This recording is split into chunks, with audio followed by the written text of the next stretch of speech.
les pregunté, si somos atrapados, ¿qué me pasaría a mí? Dijeron, bueno, te deportarían en 24 horas e iríamos a prisión por 3 años. Les dije, están relajando. ¿Cuántos de ustedes han estado en prisión por su fe? Y de los 22, 18 levantaron las manos. Ni pensarlo. Y les pregunté, ustedes los 22, ¿cuántas personas supervisan? Porque ellos eran líderes de grupos cristianos clandestinos en la provincia. Si contaran todas las personas en su jurisdicción, ¿cuántas serían? Y ellos contaron un poco más de 20 millones. Y les dije, ¿qué? Porque olvidamos que hay más de 1.3 billones de personas en China. Esto es loco. Bueno, yo tenía 15 Biblias y la pasé a los que pude para leer 2 de Pedro capítulo 1. Y ahí mismo una señora le pasaba la Biblia a otra que le quedaba al lado. Y pensé, interesante. Como quiera fuimos al escrito y mientras empezábamos a leer entendí el por qué ella había prestado su Biblia. Ella había memorizado todo, recitó el capítulo completo. Y cuando acabó, fui a hablar con ella en receso y le dije, ¿acabas de recitar el capítulo entero? Y dijo, oh sí, me he aprendido muchos capítulos. Le dije, ¿dónde memorizaste tantos capítulos? Ella dijo, en prisión. Uno tiene bastante tiempo en la prisión. ¿Pero no te confiscaron la Biblia? Ella dijo, sí. Pero la gente trae la palabra escrita en pedazos de papel y la infiltran. Y le dije, pero si te encuentran el papel, ¿no lo confiscan? Me dijo, sí, pero por eso te lo memorizas lo más rápido posible. Porque puede que te quiten el pedazo de papel, pero no te podrán quitar lo que está escrito en tu corazón. Y pensé, wow. Bueno, después de 3 días te enamoras de estas personas. Y cuando todo acabó les dije, ¿cómo puedo orar por ustedes? Ya voy de regreso a América. Ustedes han sido maravillosos. ¿Cómo puedo orar por ustedes? Y dijeron, ¿sabes? Ustedes pueden congregarse de esta manera cuando quieran en América. Nosotros no. ¿Puedes orar para que algún día seamos como ustedes? Los miré y les dije, yo no haré eso. Y con sus ojos incrédulos me miraron y dijeron, ¿pero por qué? Y les dije, porque ustedes se montaron en un tren por 13 horas para llegar aquí. En mi país, si tienen que manejar más de 1 hora, la gente no viene. Ustedes se sentaron en un piso de madera por 3 días. En mi país, si la gente tiene que sentarse más de 40 minutos, se van. Ustedes no solo se sentaron aquí por 3 días en un piso duro y de madera, sino que lo hicieron sin aire acondicionado. En mi país, si no hay asientos acolchados y aire acondicionado, la gente usualmente no regresa. En mi país tenemos un promedio de 2 Biblias por familia y no leemos ninguna. Ustedes difícilmente tienen Biblia y la memorizan de pedazos de papel. Yo no voy a orar para que ustedes sean como nosotros, pero sí voy a orar para que nosotros seamos como ustedes. Asesinado por una herida de espada. Marcos murió en Alejandría, Egipto, después de ser arrastrado por caballos por las calles hasta que murió. Lucas fue ahorcado en Grecia como resultado de su tremenda predicación a los perdidos. Juan enfrentó el martirio cuando fue hervido en una enorme vasija de aceite hirviendo durante 1 hora de persecución en Roma.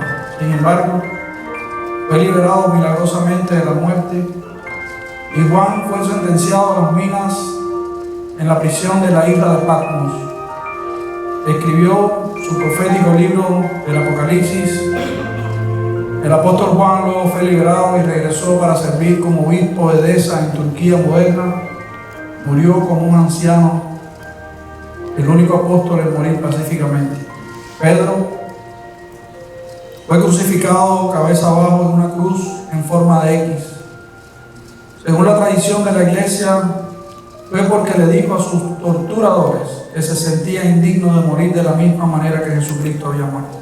Santiago, el líder de la iglesia en Jerusalén, arrojado a más de 30 metros del pináculo sureste del templo, cuando se negó a negar su fe en Cristo. Cuando descubrieron que sobrevivió a la caída, Sus enemigos golpearon a Santiago hasta la muerte. Este fue el mismo pináculo donde Satanás se había llevado a Jesús durante la tentación. Santiago, el hijo de Zebedeo, era un pescador de profesión cuando Jesús lo llamó a toda una vida de ministerio. Como un fuerte líder de la iglesia, James fue decapitado, defendió su fe en su juicio. Más tarde, el oficial caminó junto a Santiago al lugar de ejecución. Vencido por convicción, declaró su nueva fe al juez y se arrodilló junto a Santiago para aceptar la decapitación como cristiano también. Bartolomé, también conocido como Natanael, era un misionero en Asia. Fue testigo de nuestro Señor en la Turquía actual. Bartolomé fue martirizado por su predicación en Armenia, donde fue azotado con un látigo hasta la muerte. Andrés fue crucificado en una cruz en forma de X en Patras, en Grecia, después de ser azotado severamente por 7 soldados. Ataron su cuerpo a la cruz. Cuando fue llevado hacia la cruz, Andrés lo saludó con estas palabras: hace mucho que deseaba y esperaba esta hora feliz. La cruz ha sido consagrada por el cuerpo de Cristo colgado de ella. Siguió predicando a sus verdugos durante 2 días hasta que expiró. Tomás fue apuñalado con una lanza en India durante uno de sus viajes misioneros para establecer la iglesia en el subcontinente. Judas fue asesinado con flechas cuando se negó a negar su fe en Cristo. Matías, el apóstol elegido para reemplazar al traidor Judas Iscariote, fue apedreado y luego decapitado. Pablo fue torturado y luego decapitado por el malvado emperador Nerón en Roma en el año 67. Pablo sufrió un largo encarcelamiento que le permitió escribir sus muchas epístolas a las iglesias que él había formado a través del Imperio Romano. Estas cartas, que enseñaron muchas de las doctrinas fundamentales del cristianismo, forman una gran parte del Nuevo Testamento. Tal vez esto es un recordatorio para nosotros de que nuestros sufrimientos aquí son de hecho menores en comparación con la intensa persecución y la fría crueldad que enfrentaron los apóstoles y discípulos durante su tiempo por el buen camino de la fe. Y seréis aborrecidos de todos por causa de mi nombre, pero el que persevere hasta el fin será salvo. Amén.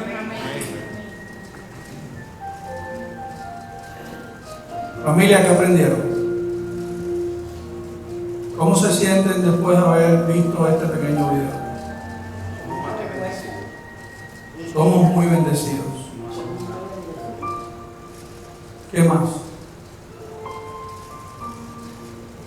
Nos sacrificamos por las cosas del Señor. Yo creo que la oración para nosotros hoy primeramente,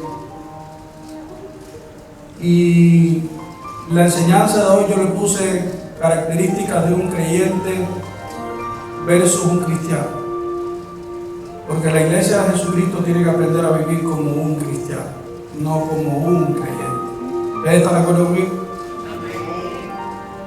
Y yo, así fue como le puse la enseñanza del día de hoy. Y hizo la pregunta: ¿creyente o cristiano? Porque estas cosas a mí me mueven mi corazón, me mueven mi caminar, me mueven, y a veces pienso que estoy haciendo bien poco, a pesar de los años que llevo tratando de levantar la iglesia del Señor. Y ya yo sé, hace tiempo yo sé que no es en mi fuerza, es en la fuerza del Señor. Les confieso que estuve casi 2 años, desde que empezó la pandemia, estuve molesto, estuve resentido, estuve regañando a la iglesia por mucho tiempo.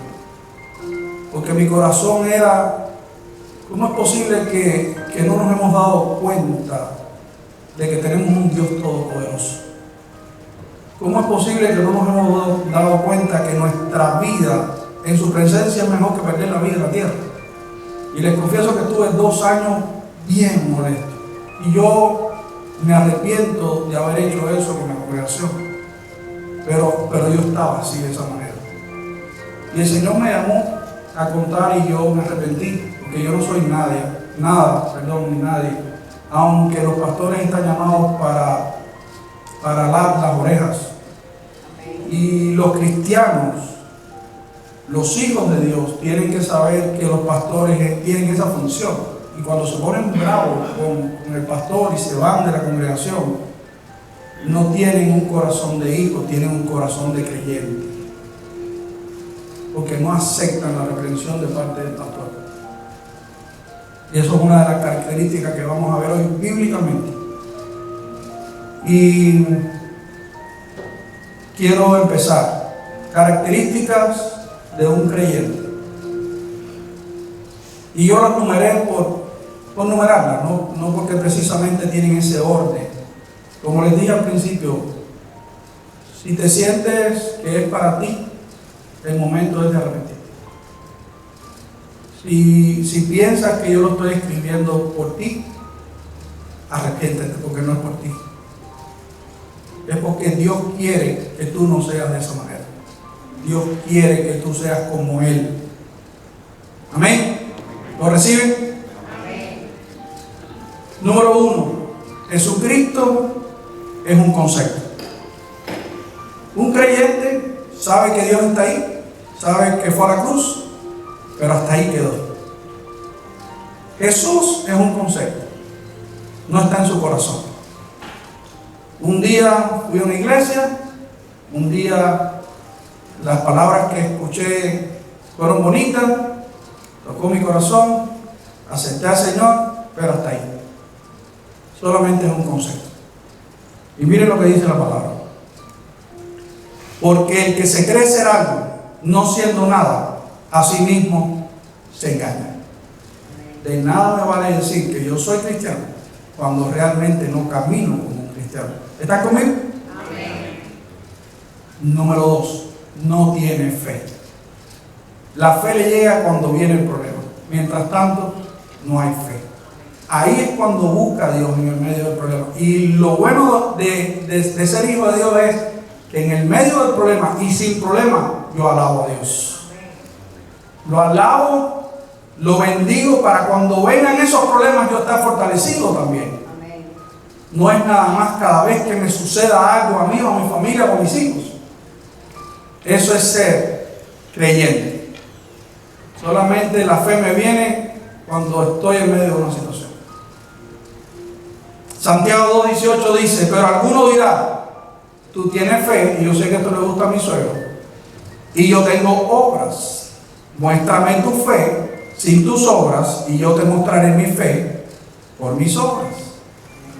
Los cristianos tienen fe, y por esa fe que tienen, muestran obras, hacen obras.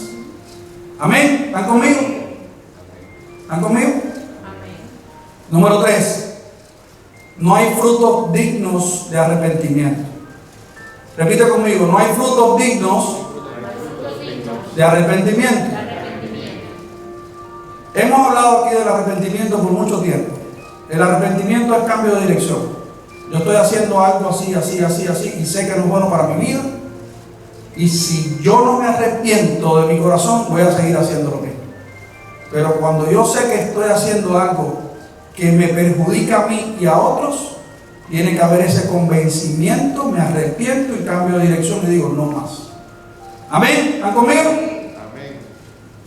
Entonces, un creyente no hay convicción en él, no hay frutos dignos de arrepentimiento. Es muy emocional, diríamos así, muy emocional. Sé que tengo que hacer algo, pero me estoy haciendo daño yo, pero también le hago daño a mis hijos, a mi esposa. Si soy un abusivo, sigo abusando, sigo gritando, si soy iracundo. Me dicen que la palabra tiene poder, que en la boca está la vida y la muerte, pero yo sigo ofendiendo, sigo gritando, sigo maldiciendo. No hay frutos de arrepentimiento. Eres un creyente. Amén. Hacer pues frutos dignos de arrepentimiento, dice el Señor. Está en Mateo 3:8. El número 21. No todo el que me dice Señor, Señor entrará en el reino de los cielos, sino el que hace la voluntad de mi Padre que está en los cielos. Es decir, Señor, en tu nombre eché fuera demonios, en tu nombre hice esto, en tu nombre hice esto. Y el Señor te dice: apartados de mí, hacedores de maldad.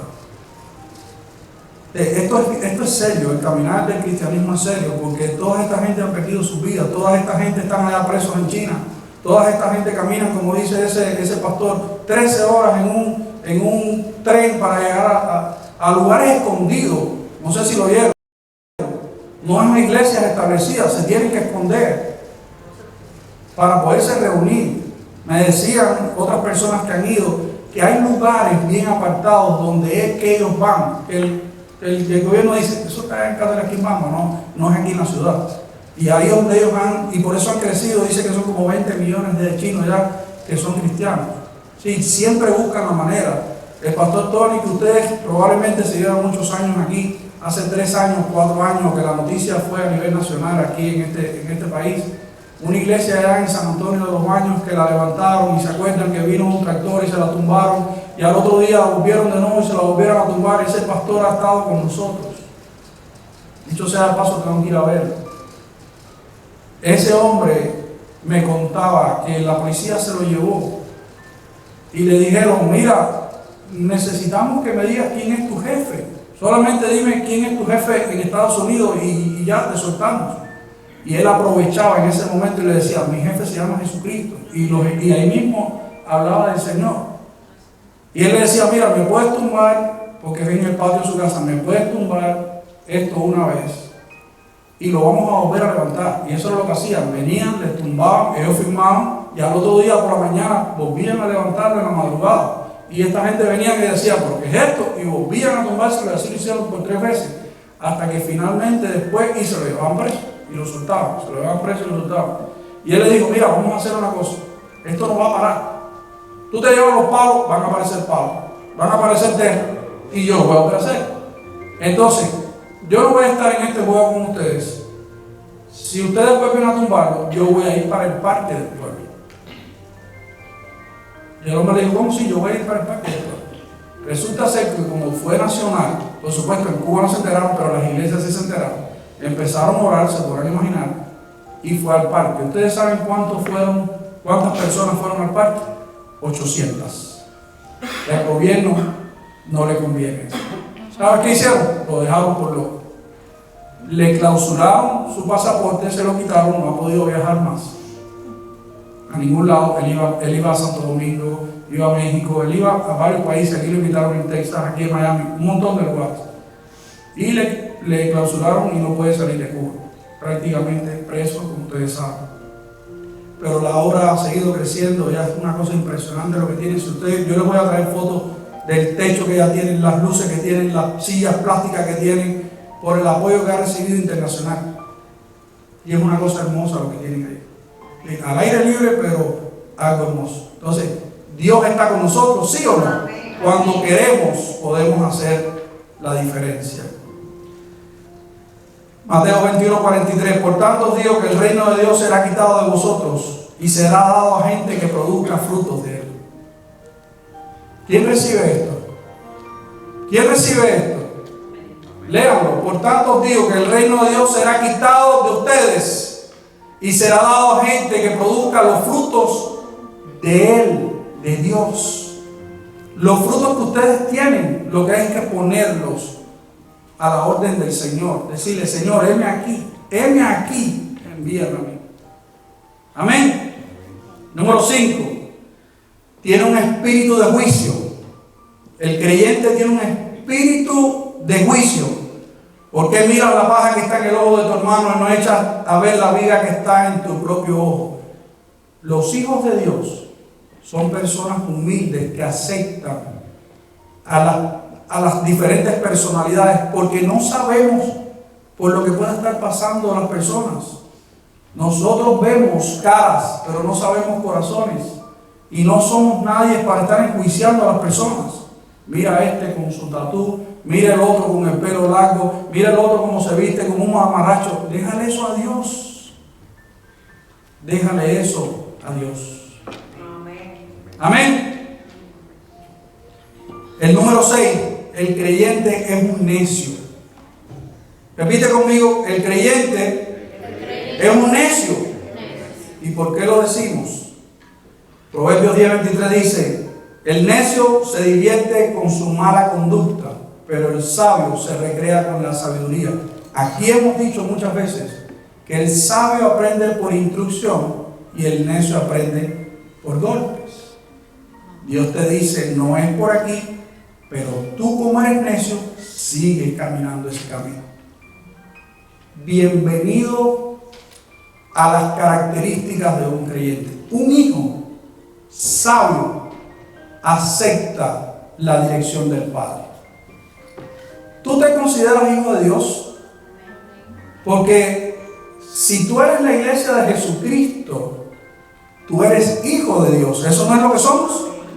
Tenemos que aceptar la dirección del Padre. Y yo creo que Dios, cuando nos dice, este es el camino, ese es el camino que tenemos que caminar.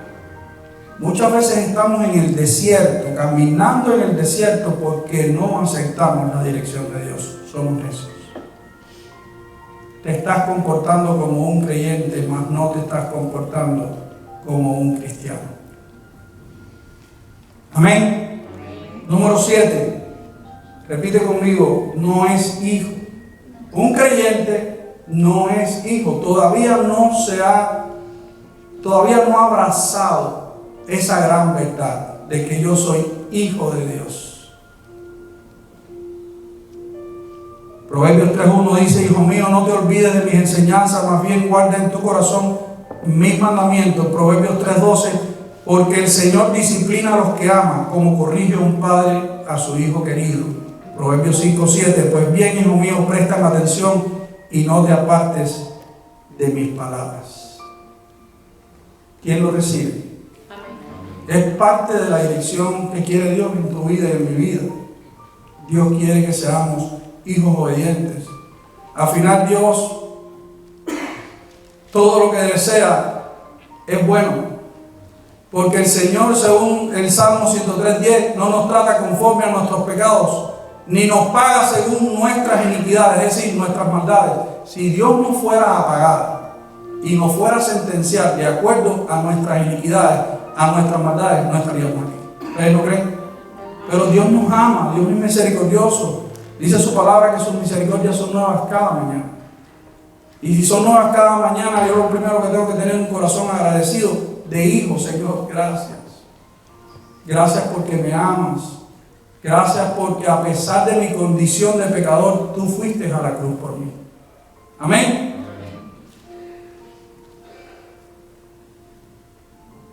Mateo 7:22-23 dice, muchos me dirán en aquel día, Señor, Señor, no profetizamos en tu nombre y en tu nombre echamos fuera demonios y en tu nombre hicimos muchos milagros.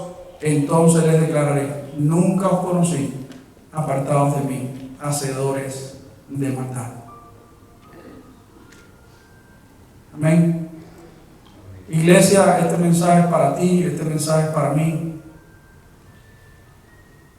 Y como necios, que muchas veces nos comportamos, dice la palabra de Dios en Gálatas 5:19-23, y manifiestas son las obras de la carne, que son fornicación, inmundicia, adulterio, idolatría, hechicerías, enemistades, repite conmigo, enemistades, pleitos, repite conmigo, pleitos, celos, iras, contiendas, disensiones, herejías, envidias, homicidios, borracheras, orgías y cosas semejantes a estas, acerca de las cuales os amonesto, como ya los he dicho antes, que los que practican tales cosas no heredarán el reino de Dios. Mas el fruto del Espíritu, repite conmigo, mas el fruto del Espíritu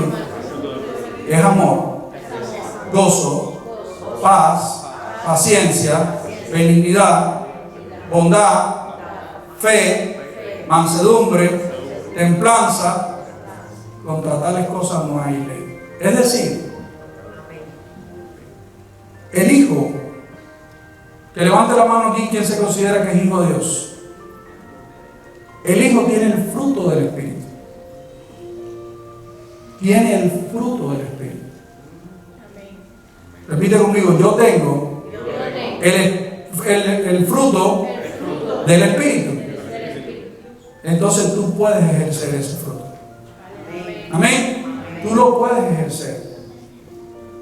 Pero escúchame bien, donde hay celos, donde hay contiendas, donde hay pleitos, donde hay enemistades, no está Dios.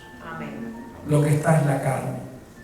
Tenemos que pedirle mucha ayuda a Dios para que nosotros nos comportemos como hijos, no como necios, no como creyentes, como hijos. Repite conmigo, yo soy hijo, no soy creyente. Amén.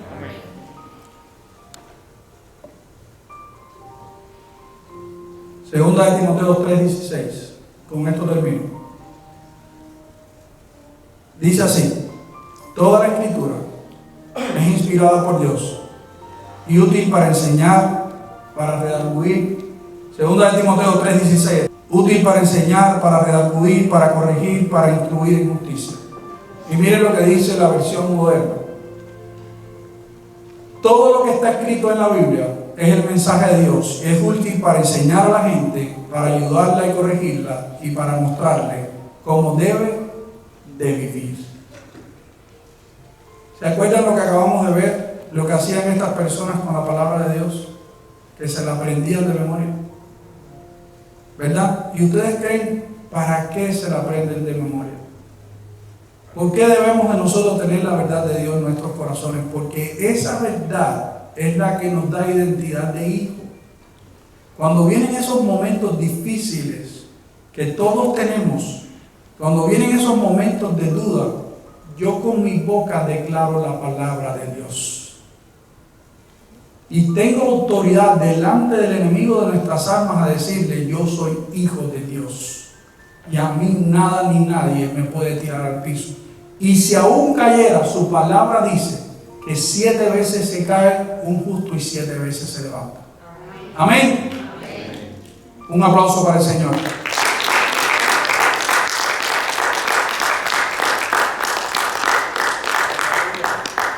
Romanos 25:26 dice: Dios envió a Jesucristo para morir por nosotros. Si confiamos en que Jesús murió por nosotros, Dios nos perdonará. Con esto Dios demuestra que es justo y que gracias a su paciencia ahora nos perdona todo lo malo que antes hicimos. Él es justo y solo acepta a los que confían en Jesús.